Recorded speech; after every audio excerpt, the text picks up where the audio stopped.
With properly designed left-handed scissors, these problems do not arise, as your natural cutting action matches that of the scissors. The blades on left-handed scissors are reversed so that whichever way up you hold them, the left blade is always on top.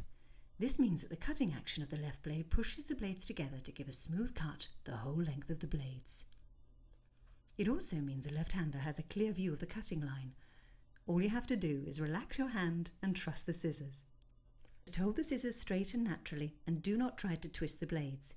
Keep the scissor edge straight onto the paper and don't have the hand grip pressed right up against the thumb joint. You no longer need to squeeze so hard. Just relax your hand and bring the handles together smoothly. After a short time you will be completely comfortable with your new scissors and wonder how you put up with misusing right-handed scissors for so long. Proper left-handed scissors make a huge difference, and there is no reason why left-handers should not be able to cut just as well as right-handers.